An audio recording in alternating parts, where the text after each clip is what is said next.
ចឹងតង់នេះយើងទិញមួយ80000បងណាសម្រាប់ហាលថ្ងៃបងយើងអត់មានប្របាក់ផ្ទាំងផ្សេងពូផ្សេងទេគឺខាងក្រោយនេះមានផ្ទាំងហាលថ្ងៃឡើងគឺយើងសាកថ្មចឹងទៅព្រោះហើយនៅខាងមុខគឺអំពូលយើងមិននេះទេមើលវាគ្រប់កន្លែងអូកំលឹង100ញាតិញោមពុទ្ធបរិស័ទទាំងអស់គ្នាបងណាកុំចិត្តដាច់ឲ្យញាតិញោមជួយ share វីដេអូនេះទាំងអស់គ្នាផងព្រោះហើយ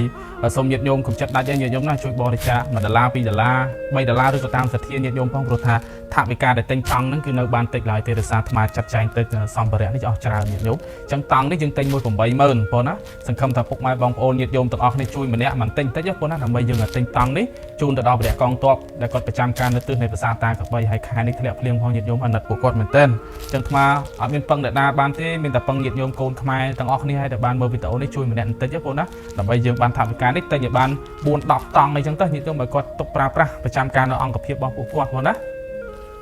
ហើយសូឡាននេះញាតិញោមទិញបានមួយទេព្រោះដោយសារវាថ្លៃដែរ150,000ប៉ុណ្ណឹងសម្រាប់អាត្មាថ្លៃហើយណាមួយយើងមិនទិញតែអំពូលសូឡាហ្នឹងណាអាត្មាគឺទិញច្រើនញាតិញោមទិញមានតាំងពីរបស់ប្រើប្រាស់ដូចតែខាងក្រោយនេះអត់បានរៀបរាប់អស់ហើយញាតិញោមអញ្ចឹងគឺនៅខ្វះអំពូលនេះ10ទៀតព្រោះដោយសារអាត្មាបកគលទៅ10កន្លែង10ទីតាំង10ក្រុមអញ្ចឹងមួយក្រុមអាត្មាបកគលឲ្យអំពូលនេះមួយញោមណាហ្នឹងហើយមានតង់ហើយមានអំពូលនិងមានស្បៀងនៅខាងក្រោយនេះអញ្ចឹងគឺសូមបិណ្ឌបាតញាតិញោមកូនខ្មែរទាំងអស់គ្នាជួយបន្ថែមបន្តិចម្នាក់មកបងណានៅសល់តែ2ថ្ងៃទៀតទេញោមសល់2ថ្ងៃទៀតទេអញ្ចឹងគឺ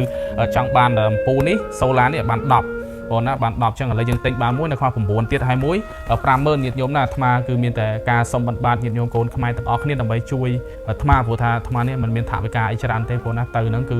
ចំណាយច្រើនយើងត្រូវការទិញម្ហូបអាហារស្បៀងជូនពួកគាត់ថែមទៀតប៉ុន្តែនៅឃើញថាអំពូលនេះអាចញាតិញោមអាចចូលរួមបានព្រោះថាមួយតែ50000ទេហើយអាត្មានឹងចាត់ចែងទិញនៅក្បែរអាត្មានេះតែម្ដងបងណាងាយស្រួលអញ្ចឹងសូម